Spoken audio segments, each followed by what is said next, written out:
देख लो समाजवादी पार्टी ने क्या कहा था, उठाकर रिकॉर्ड देख लो कांग्रेस ने क्या कहा था। मेरे जी दोस्तों और बुजुर्गों, ये अपनी बात दिल से निकाल दो कि नहीं ओवैसी है, नहीं ओवैसी जिंदगी खत्म हो जाएगी तो क्या तुम मुझसे बेहतरीन काबिल लोगों को नहीं पैदा करोगे? ये आपका काम है और इंशाअल्लाह अल्लाह पैदा करेगा। आप नहीं करेंगे तो अल्लाह पैदा करेगा, मुझे यकीन अल्लाह की जात पर इंशाअल्लाह। अल्लाह इस कौम को कभी महरूम नहीं रखेगा, अल्लाह मुझसे ज्यादा काबिल लोगों को पैदा करेगा। तो हमारे दिल में बनने से इत्तेहादुल मुस्लिमीन की मोहब्बत पैदा कर दे। मैं खुलकर आपसे कह रहा हूं, अगर मैं सच कह रहा हूं तो आप दुआ करो अल्लाह से कि परवरदिगार, अगर ये शख्स सच कह रहा है तो इंसाफी करवा है। आप कुछ नहीं बोले, मगर वोट का वक्त इलेक्शन आएगा। डेली न्यूज एंड अपडेट्स के लिए हमारे चैनल SRE न्यूज को सब्सक्राइब करें और बेल आइकन पर क्लिक करें फॉर द लेटेस्ट अपडेट्स।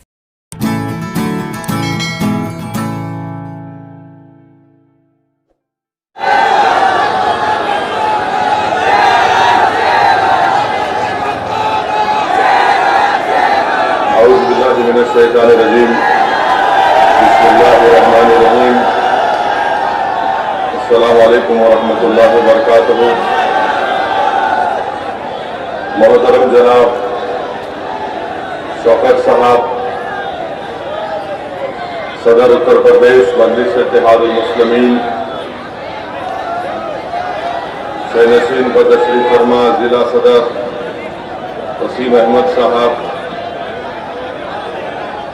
मोहतरम जनाब मरहूम आलम साहब, महताब चौहान साहब, जनाब फरहान जुबैरी साहब, मंसूर अली खां साहब, हमारे भाई मोहतरम जनाब पवन राव अम्बेडकर साहब,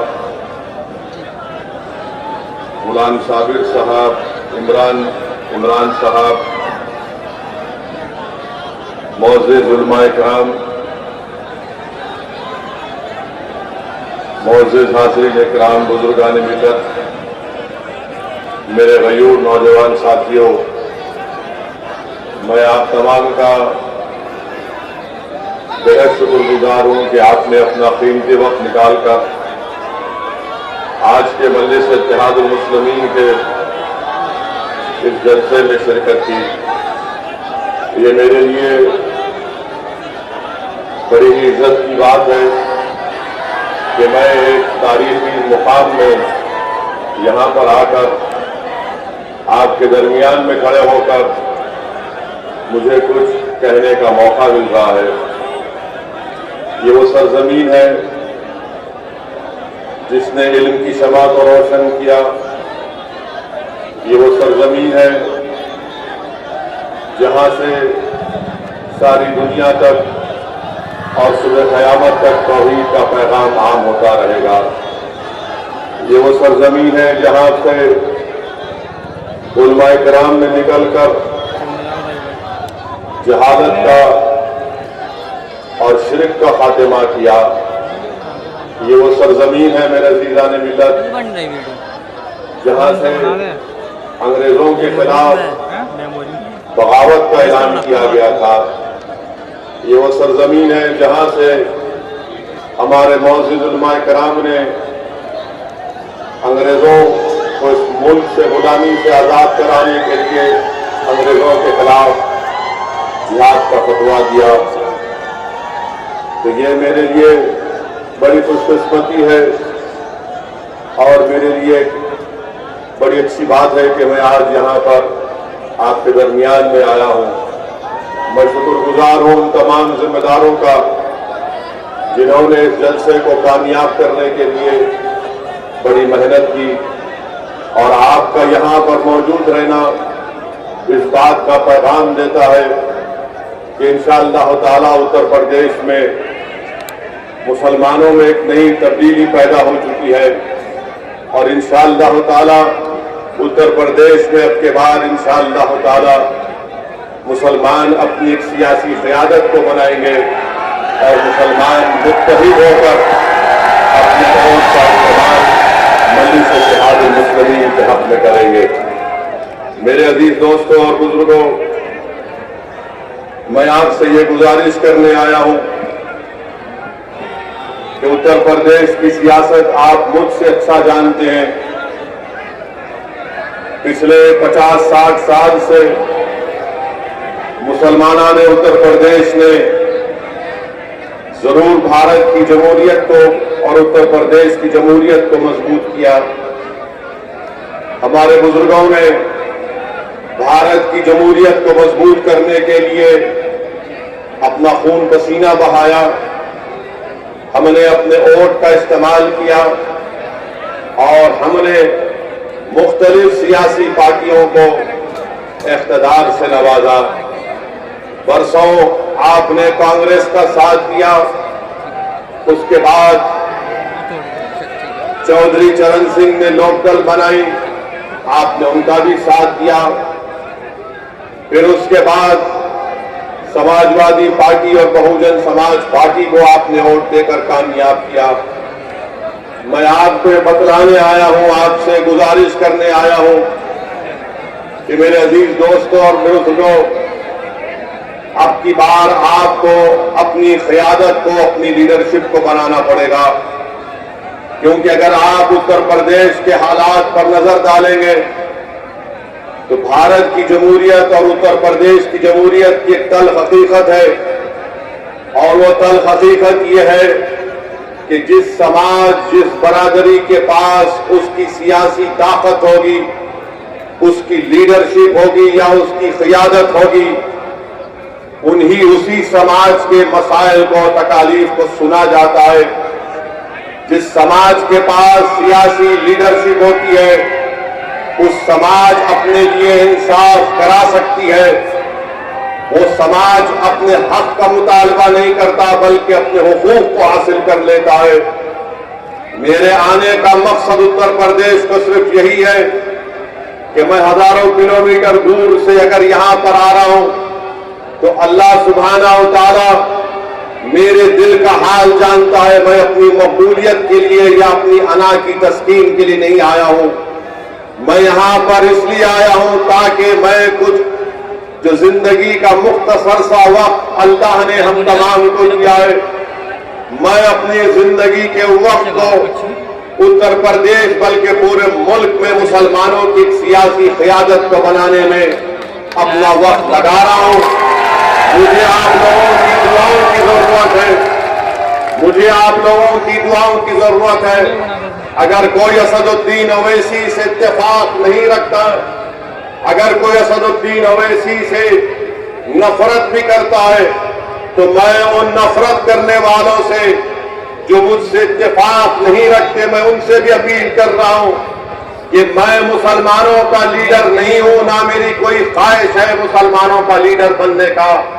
मेरी एक ही ख्वाहिश है कि इस हमारे वतन अजीज को, जिसको हमारे बुजुर्गों ने अपने खून से सींचा, जिसको हमारे मौजूद उलमाए कराम ने अंग्रेजों के खिलाफ जिहाद का फतवा देकर अपनी जानों की अजीम कुर्बानी को दी, ये सरजमीन पे जहां पर चप्पे चप्पे पर हमारे असलाफ की निशानियां हैं, ये वो सरजमीन है जहां पर हमने जहांबानी और हुक्मरानी की। आज अगर उसी सरजमीन पर अगर हमारे खून की अहमियत नहीं है, हमारे आंसुओं की अहमियत नहीं है, हमारे बच्चों के रोशन मुस्तकबिल की अहमियत नहीं है, आज उसी सरजमीन में हमारे लिए स्कूल नहीं खोले जाते, हमारे बच्चियों के लिए तालीम का मौसर इंतजाम नहीं किया जाता, आज इसी सरजमीन पर जहां पर हमारे बुजुर्गों ने जहांबानी और हुकूमत की, जहां पर उन्होंने इल्म की शमा को जलाया, आज उसी सरजमीन पर हमको इंसाफ के लिए भीख मांगना पड़ता है। मेरे अजीज दोस्तों और बुजुर्गों, मैं उन तमाम हजरात से अपील कर रहा हूं कि मुझे मत देखो, आप इन मसाइल पर नजर डालिए, और अगर ये मसाइल सच है, अगर ये नाइंसाफी हो रही है, तो फिर आपने अपने आप में तब्दीली पैदा करने की जरूरत है। आप याद रखिए, जब तक आप भारत में मुसलमान अपनी सियासी क़यादत को नहीं बनाएगा, जब तक भारत में मुसलमान अपने वोटों से अपने नेताओं को नहीं बनाएगा, उस वक्त तक मुसलमानों को शिकायत करनी पड़ती रहेगी, उस वक्त तक मुसलमानों की आंख में आंसू आते रहेंगे, उस वक्त तक मुसलमान नौजवान जेल में अपनी जवानी को बर्बाद करता रहेगा। आज आपको फैसला करना है कि क्या हम वतन अजीज में भीख मांगेंगे, क्या हम वतन अजीज में नाम निहाद सेकुलर पार्टियों के उनके दफ्तर पर जाकर उनसे भीख मांगेंगे कि हमको हमारा हक दो। मैं आपको सिर्फ एक ही बात बताने आया हूं कि हमको अगर भीख मांगना है तो अल्लाह से मांगना है। अल्लाह हमारे लिए काफी है, अल्लाह हमारे लिए काफी है। हस्बुनल्लाहु व निअमल वकील। अगर हमको अपना हक हासिल करना है, मुत्तहिद हो जाओ, अपने अपने मसलक पर जरूर चलो, मगर याद रखो, मैं बार बार इस बात को कह रहा हूं कि यह मुल्क हमारा है और हमारा रहेगा, मगर हमारे इस मुल्क में जो अंधेरा छा चुका है, ये रात बड़ी लंबी रहने वाली है। मैं आपको मायूस करने के लिए नहीं कह रहा हूं, मैं आपको हकीकत बता रहा हूं। मैं आपके सामने खड़े होकर कोई सब्ज़बार नहीं दिखा रहा हूं, मैं कोई जादूगर नहीं हूं, मैं भी एक इंसान हूं जिसमें बहुत सी कमजोरियां हैं। मगर अल्लाह ने जो मुझे काबिलियत दी, जो अल्लाह ने मुझे सोचने और समझने का सलीका सिखाया, जो मैंने अपने बुजुर्गों के पैरों के पास बैठकर दीन और सियासत को सीखा, मैं उस तजुर्बे की बुनियाद पर आपके दरमियान में खड़े होकर अपने दिल में छुपे हुए गम को आपके सामने रख रहा हूं कि भारत के मुसलमानों को एक सियासी ताकत बनना पड़ेगा, तभी भारत मजबूत होगा, तभी भारत की जमहूरियत मजबूत होगी, तभी मुसलमानों से इंसाफ होगा। तो आप मुझसे इत्तेफाक नहीं रख सकते, मैं आपको सलाम करता हूं। आप मुझे पसंद नहीं करते, मैं आपकी इज्जत करता हूं।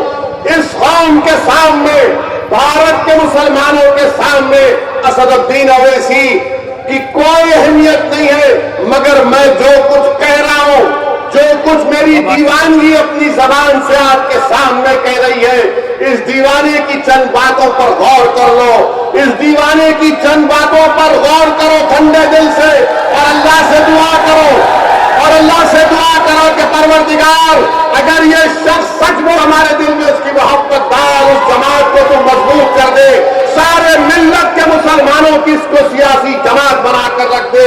मेरे अजीज दोस्तों और बुजुर्गों, ये बात आपको समझना है। हमारे मुल्क को आजाद होकर 75 साल हो गए, सब बिरादरियों ने, सब हजरात ने अपनी अपनी सियासी जमात को बना दिया, अपने नेताओं को बना लिया। अगर किसी के पास उसकी और की अहमियत नहीं है, वो मुसलमान है। अगर किसी के पास उसका सियासी नेता नहीं है तो मुसलमान है। अगर किसी के पास उसकी सियासी लीडरशिप नहीं है तो मुसलमान है। अगर किसी के बच्चों को स्कूल नहीं है तो मुसलमान है। अगर किसी के बच्चे और बच्चियां स्कूल से बाहर है वो मुसलमान है। अगर किसी के नौजवान बच्चे ग्रेजुएट कम है वो मुसलमान है। अगर किसी को पुलिस झूठे एनकाउंटर में मारती है तो मुसलमान है। किसी को दहशतगर्दी के नाम पर बदनाम किया जाता है तो मुसलमान है। अगर किसी के 10 गांवों को दहशतगर्द करके कहा जाता है तो मुसलमान है। अगर किसी को नौजवानों को जेल में डालकर उनकी जवानी को बर्बाद कर दिया जाता है तो मुसलमान है। मेरे अजीज दोस्तों और बुजुर्गों, मेरे कौम और मिल्लत के जिम्मेदारों, मोअज़्ज़िज़ उलमा-ए-किराम, इन बातों पर आपको गौर करके एक अच्छा फैसला लेना पड़ेगा। मेरी जिंदगी का कोई भरोसा नहीं है, किसी की जिंदगी का कोई भरोसा नहीं है, मगर आपको फैसला करना है।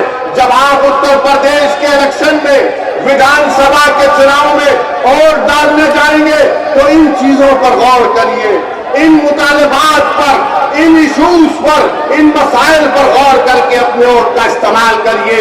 मुझे यकीन है कि अल्लाह सुब्हानहू व तआला आपसे अच्छा फैसला लेने लगाएगा। दूसरी बात, जो मजलिस-ए इत्तेहादुल मुस्लिमीन पर तनकीद की जाती है, क्या तनकीद की जाती है कि मजलिस को अगर वोट देंगे तो फिस्ताई ताकतें मजबूत हो जाएगी। मजलिस पर इल्जाम, अगर मजलिस को वोट देंगे तो बीजेपी जीत जाएगी। अगर मजलिस को वोट देंगे तो क्या मुसलमान कैसा रहेगा मिलकर। मैं आपको बताना चाह रहा हूं, मैं किसी मजहब के खिलाफ नहीं हूं, ना कभी था ना कभी रहूंगा इंशाअल्लाह ताला। मेरी जमात की पॉलिसी किसी मजहब के खिलाफ नहीं है। हम तो भारत का ऐसा देश है जिसका कोई मजहब नहीं है। भारत का कोई मजहब नहीं है, ना इस्लाम है, ना हिंदुइज्म है, ना बुद्धिज्म है, ना सिखिज्म है। भारत इन तमाम मज़ाहिब को मानता है। भारत की खूबसूरती है जब भारत का संविधान ये कहता है कि मुल्क का कोई मजहब नहीं है, तो क्यों नहीं हम मिलकर रह सकते। अगर हम मिलकर रहना चाह रहे और रहेंगे इंशाअल्लाह ताला। दूसरा इल्जाम कि बीजेपी जीत कर आ जाएगी। मेरे अजीज दोस्तों और बुजुर्गों, आप बताइए, उत्तर प्रदेश में 2014 के लोकसभा के इंतखाबात हुए, मजलिस नहीं लड़ी, तो फिर बीजेपी कैसे जीत गई। 2017 में असेंबली के इंतखाबात हुए, मजलिस 25-27 सीट लड़ी, मगर बीजेपी 300 उनके रुकने असेंबली कामयाब हुए। कौन जिम्मेदार। 2019 का लोकसभा का चुनाव हुआ, मजलिस नहीं लड़ी उत्तर प्रदेश में, सपा और बीएसपी मिलकर लड़े, सिर्फ 15 सीट पर कामयाबी हासिल की। बताओ फिर उन तमाम लोकसभा की सीट पर कैसे बीजेपी जीत गई। मेरे अजीज दोस्तों और बुजुर्गों, आपके वोट की अहमियत नहीं रही है भारत की सियासत में। आपके वोट, मुसलमानों के वोट की अहमियत अब नहीं रही। हमको हमेशा झूठ बोलते रहे हमसे कि मुसलमान एक वोट बैंक है। मैंने पार्लियामेंट में खड़े होकर इस बात को कहा था कि भारत में कभी मुस्लिम वोट बैंक नहीं रहा, ना रहेगा। भारत में हमेशा हिंदू वोट बैंक और हिंदू वोट बैंक ही रहेगा भारत में। अगर कोई कहेगा कि कैसे तुम इस बात को कह रहे हो, भाई मीडिया को डिस्टर्ब मत करिए, आराम से बैठिए, आराम से ठहरिए, आराम से। मैं आपसे अर्ज कर रहा था कि वोट बैंक की सियासत ये हमेशा कहा जाता है मुस्लिम वोट, अरे कहां मुस्लिम वोट है। अगर मुस्लिम वोट होता है तो भारत की पार्लियामेंट में 23-24 एमपी सिर्फ, जिसमें आरएलडी के लीडर ने असदुद्दीन ओवैसी के बारे में ये कहा कि असदुद्दीन ओवैसी एक फिल्म स्टार का नाम दिए कि असदुद्दीन ओवैसी वो फिल्म स्टार है। मैं हमारे आरएलडी के नेता से कहना चाहूंगा, चौधरी जयंत सिंह साहब से, जिन्होंने असदुद्दीन ओवैसी को फिल्म स्टार के नाम से कह दिया, जयंत साहब, ये फिल्म स्टार मेरे पैर की धूल के बराबर नहीं है। ये फिल्म स्टार 2.5 घंटे के लिए नाचते हैं और क्या क्या करते अल्लाह जानता है। मगर जयंत चौधरी याद रखो, असदुद्दीन ओवैसी वो काम उत्तर प्रदेश और भारत में करेगा जो काम चौधरी चरण सिंह ने जाटों के लिए किया था। चौधरी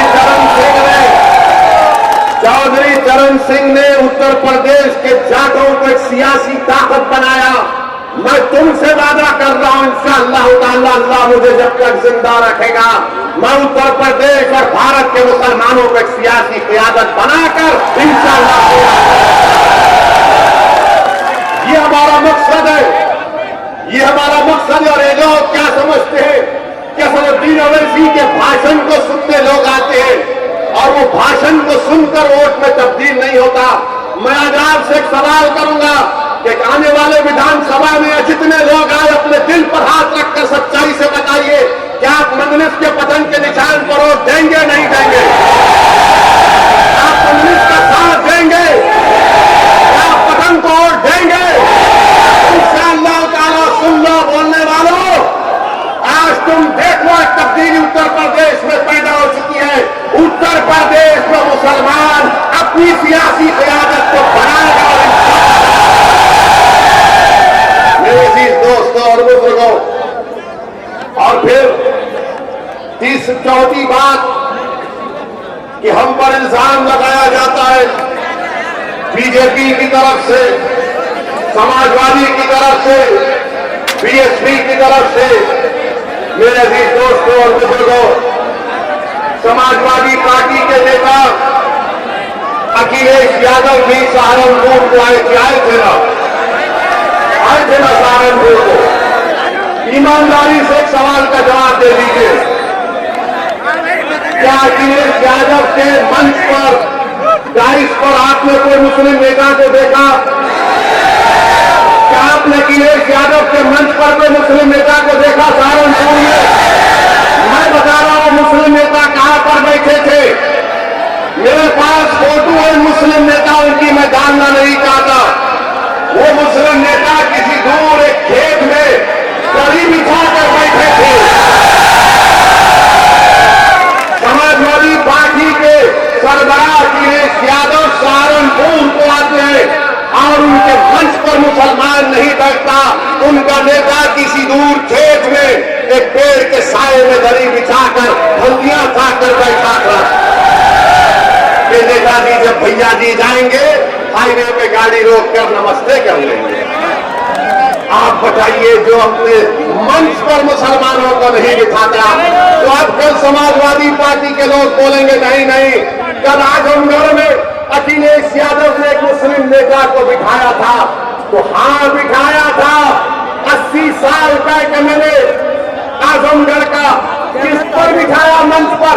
स्टूल के ऊपर बिठाया, उसको स्टूल के ऊपर बिठाया तुमने, सबको सोफे के ऊपर बिठाया। मेरे जहां पर तुमको मंच पर जगह नहीं है बैठने की, और अगर बैठने की जगह है तो स्टूल पर बिठाया जाता। मैं मुस्लिम से कहूंगा कि छोड़ो समाजवादी पार्टी को, तुम असदुद्दीन ओवैसी के कंधे पर बैठ जाओ, मैं तुमको तुम मेरे कंधे पर खड़े हो जाओ, तुम मेरे बाजुओं पर खड़े हो जाओ। तुम पर मेरी जिंदगी कुर्बान, अगर मेरी लाश भी तुमको फायदा हो, अगर एक सियासी ताकत बनो, एक सियासी कुव्वत बनो। ध्यान रखो दीवाने मिल्लत, मैं उत्तर प्रदेश के मुसलमानों से भीख मांग रहा हूं। 60 साल हो गए मेरे दोस्तों। एक तब्दीली पैदा करना पड़ेगा आपको, एक तब्दीली पैदा करना पड़ेगा आपको। अब नहीं चलने वाला ये सेकुलरिज्म का झूठा नारा, अब नहीं चलने वाला ये सेकुलरिज्म की तमाम झूठी बातें। सेकुलरिज्म के नाम पर अगर किसी को धोखा दिया गया तो कौन का नाम मुसलमान है। सेकुलरिज्म के नाम पर अगर किसी को गरीबी का मुकद्दर बना दिया गया तो तमाम सियासी पार्टियां हैं। मेरे अजीज दोस्तों और बुजुर्गों, आज आपसे मैं अपील करने आया हूं कि मुत्तहिद हो जाइए, मुत्तहिद हो जाइए, अपनी जमात से वाबस्ता हो जाइए, अपनी एक सियासी क़यादत को बनाइए। कोई नेता आसमान से नहीं आएगा, कोई नेता जमीन से निकल कर नहीं आएगा, मगर ये अल्लाह की जमीन पर जो हम हैं, अल्लाह ने हमको दिमाग दिया, सोचने और समझने का सलीका दिया, उसको इस्तेमाल करो। कौन है हमारा नेता? देख लो आप, क्या है तुम्हारी आवाज? तुम खुद ढूंढ रहे हो अपनी आवाज को सुनने के लिए। तुम अपनी एक ऐसी आवाज को सुनने के लिए तड़पते हो जो तुम्हारे दिल में छुपे हुए दर्द और तकलीफ को बयान कर सके। मैं आपसे वादा कर रहा हूं कि मजलिस इत्तेहादुल मुस्लिमीन को आप कामयाब करिए। सेकुलरिज्म मजबूत होगा, मजलिस के अगर कैंडिडेट कामयाब होते हैं, देश मजबूत होगा। अगर मजलिस की एक सियासी क़यादत आप बनाते हैं, देश को ताकतवर कैसे बनाएंगे आप? जब भारत की सबसे बड़ी अक़लियत 14% मुसलमान का कोई सियासी नेता नहीं, कोई पॉलिटिकल लीडरशिप नहीं है, उसकी कोई वोट की अहमियत नहीं है। क्यों वोट की अहमियत नहीं है? क्योंकि बीजेपी और आरएसएस ने ये बता दिया आपको कि वो आपके वोट के बगैर भी हुकूमत बना सकते हैं। ठीक है, वो बना रहे, तो क्या तुम अपने उत्तर प्रदेश में 20 एमएलए को नहीं जिता सकते? क्या 20 को नहीं जिता सकते? क्या 20 एमएलए को कामयाब नहीं कर सकते? जब 300 एमएलए बीजेपी के जीतते हैं तो क्या उत्तर प्रदेश के मुसलमान खालिस अपने वोट से 20 एमएलए को कामयाब क्यों नहीं कर सकते? कर सकते हैं। हौसले की जरूरत है, एतमाद की जरूरत है, बहादुरी की जरूरत है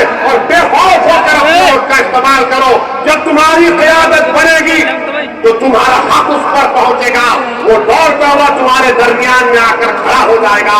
मगर अगर आप किसी और पार्टी के एमएलए को वोट देंगे तो वो उस पार्टी का मोहताज रहेगा, वो उस पार्टी जो कहेगी उस पर अमल करना पड़ेगा। मैं आपसे वादा कर रहा हूं कि मजलिस के विधायक एमएलए जब जीतेंगे उन पर कोई रोक टोक नहीं होगा। पूरी तरह उनसे कहा जाएगा कि बेबाक होकर मजलूमों की आवाज उठाओ, बेबाक होकर इंसाफ का मुतालबा करो, बेबाक होकर जालिम से पंजा आजमाई करो, डरो मत। जिंदगी एक ही बार अल्लाह देता है, जिंदगी का सही इस्तेमाल करो। जब तुम और हम खबर में जाओगे तो जिंदगी नहीं रहना कि काश मैं मुसलमानों के लिए कुछ ऐसा कर लेता। मैं तुमसे कह रहा हूं उस जिंदगी को मिटा दो और मजलिस का साथ दो, आप देखोगे कि तब्दीली पैदा होगी इंशाअल्लाह। मेरे अजीज दोस्तों और बुजुर्गों, हम पर इल्जाम लगाने वालों पर मैं एक ही बात उनसे कहूंगा कि मजलिस पर इल्जाम आप लगाते हैं, मैं मुसलमानों के इंसाफ की बात करता हूं। मेरे दोस्त, मेरे गयूर कौम के नौजवानों, आप बताइए कि गोरखपुर में एक गुप्ता साहब का पुलिस कस्टडी में उनको मार मार कर कत्ल कर दिया जाता है। हमने भी उसकी मजम्मत की। और उत्तर प्रदेश के योगी बाबा ने क्या किया? बाबा ने ये किया, बाबा फौरन गोरखपुर चले गए। बाबा फौरन पीड़ित परिवार से गुप्ता साहब के खानदान वालों से मिलने चले गए। क्या 50 लाख रुपए दूंगा। पुलिस को ऑफिसरों को सस्पेंड किया। अखिलेश यादव क्या किए? वो भी गुप्ता परिवार के पास चले गए और 21 लाख रुपए का चेक दिया। यहां आपको बता इसलिए रहा हूं कि देखोगे ना इंसाफी इंसान जब मरता है तो इंसान होता है। मौत तो इंसान की हुई है। जालिम ने एक इंसान की जान ले ली, मगर उसका नाम अगर जब मैंने जाकर उनसे पूछा कि मौलाना आप तो एमपी भी हैं और आलिम दीन भी है, आपने क्यों नहीं बोला कि कुल अल्लाह में? मेरे आंख में आंसू थे कि मौलाना आपने क्यों नहीं बोला? आप तो आलिम दीन है, क़ाल अल्लाह क़ाल रसूल अल्लाह आपके सीने में। तो मौलाना ने मेरा हाथ पकड़कर कहा कि क्या कहूं, मेरी पार्टी के लोगों ने मुझे रोक दिया, बोलने नहीं दिया। आप बताओ फिर कौन बोलेगा? आप कहेंगे नहीं ये दीवाना है, वैसी कहेगा नहीं। मैं यहां पर इसलिए आया हूं कि मुझसे बेहतर हजारों की तादाद में बोलने वाले पैदा हो जाए, जो पार्लियामेंट उत्तर प्रदेश के असेंबली में जाकर उत्तर प्रदेश के साथ दीवार को हिला के रखे। मेरे अजीज दोस्तों और बुजुर्गों, ट्रिपल तलाक का कानून ये बना तो दिए, मोदी बना तो दिए, मगर क्या हासिल हुआ? क्या हासिल हुआ?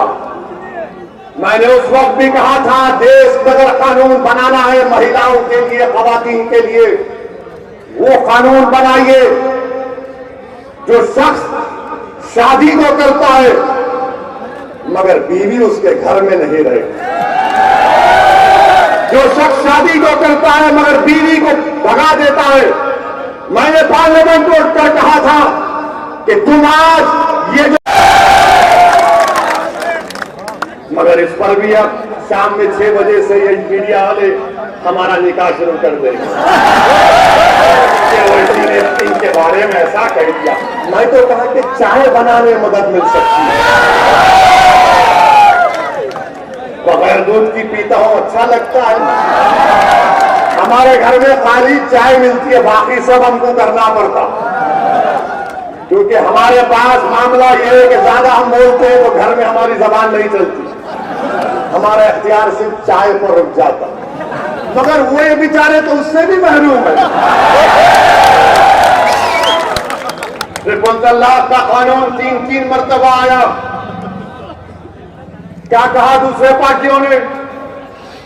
उठाकर निकाल, उस वक्त कुछ नहीं कहेंगे। और फिर ये समाजवादी पार्टी, मैं पूछना चाह रहा हूं अखिलेश यादव से, जब CAA का कानून पार्लियामेंट में आया तो क्या शिवसेना ने नरेंद्र मोदी हुकूमत का साथ नहीं दिया CAA कानून में? और यही समाजवादी पार्टी महाराष्ट्र